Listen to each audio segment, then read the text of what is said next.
Good news out of Kansas City. Patrick Mahomes believes he's on track to be ready for the Chiefs' Week 1 matchup against the Broncos on September 14th on Monday Night Football.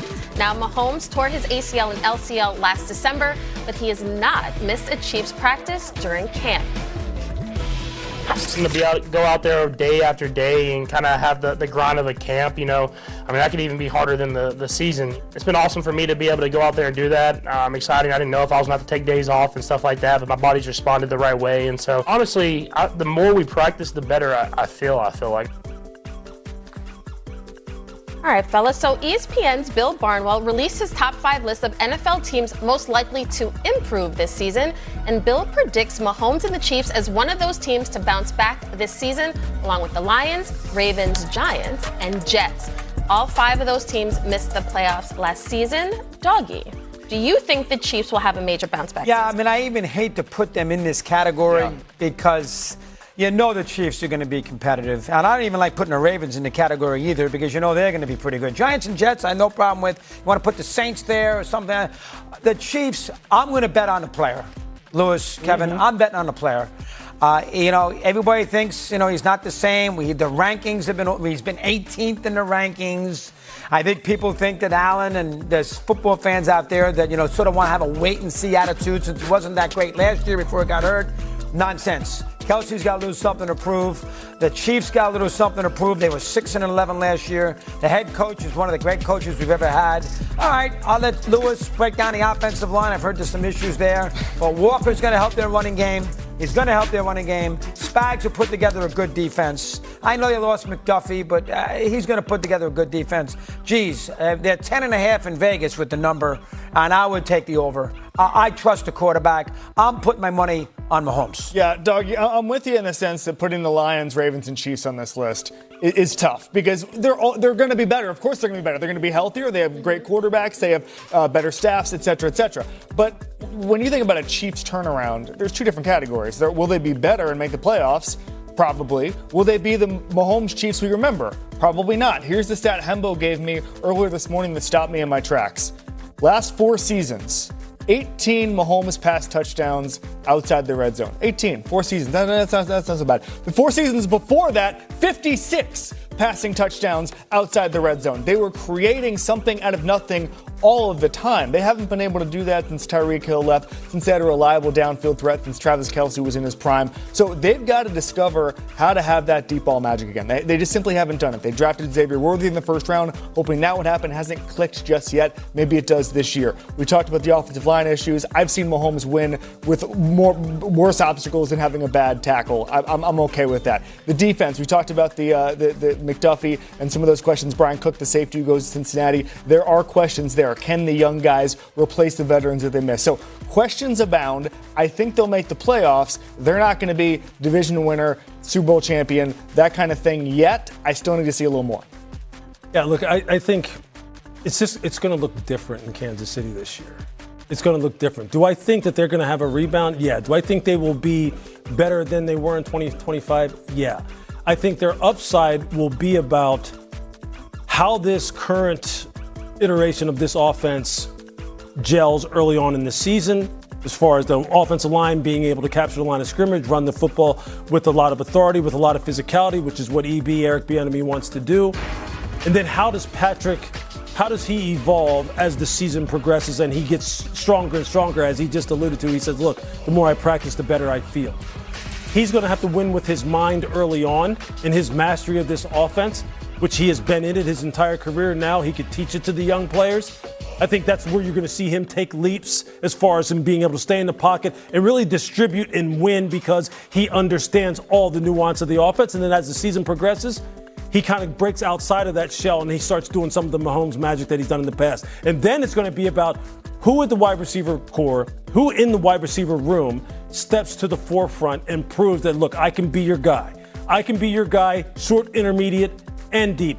Xavier Worthy, do you become that guy? Do you truly become that guy who can be that third level threat? Is Cyrus Allen as good as many in Kansas City and many who have played the wide receiver position believe he can be in the middle of the field?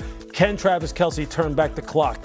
Is Josh Simmons going to stay healthy on the left side? Is Jalen Moore going to be a dependable right tackle? We know the interior three is going to be fine and Kenneth Walker is going to be fine. And this young defense, look, they've got some dudes now who are young, have fresh legs, and Spags is going to put them in good spots.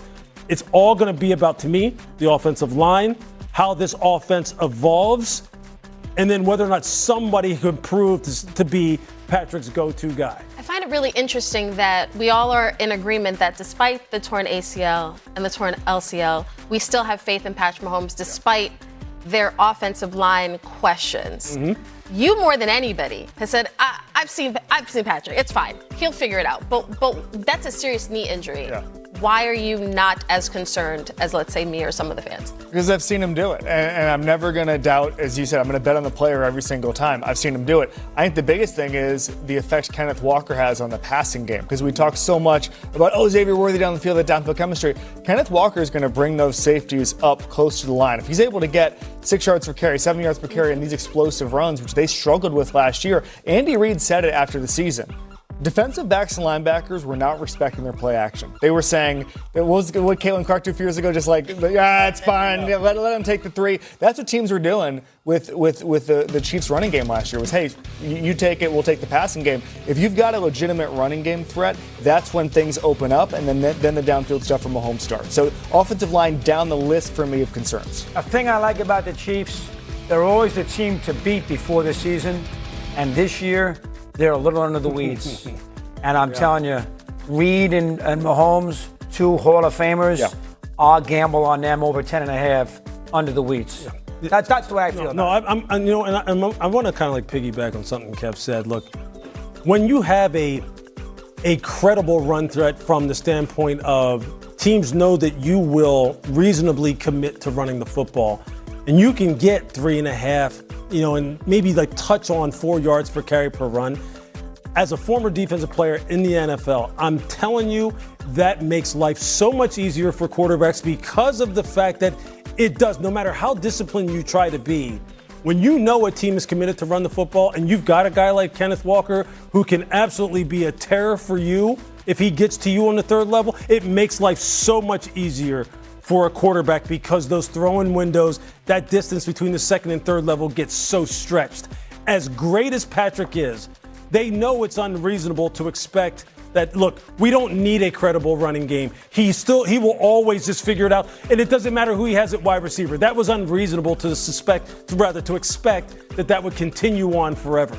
And they knew this, and that's why they have kind of pivoted and tried to become a more physical football team. I just looked it up. 44 explosive runs last year, tied for 27th in the NFL. Yeah. Simply not good enough. Not good.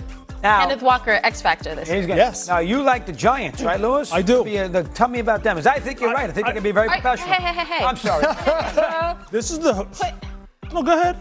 Go ahead. Well, no. I'll allow it just this once. No, but the Giants, I think a lot of people expect them to be better. Yeah, and so do I. Look, Calvin Austin's injury is a big-time injury because he is a guy who, again, in that slot position is someone who could control the middle of the field and who's a legitimate threat. Now, with Malik being someone who already so much pressure was being put on him, now you're going to ask him to do even more. Isaiah, likely you're going to ask him to do even more from the tight end spot. So now it just ratchets up all the pressure on everyone else offensively, trying to learn a new system with Matt Nagy. So there's a lot more pressure on them. I still think they're going to be much better.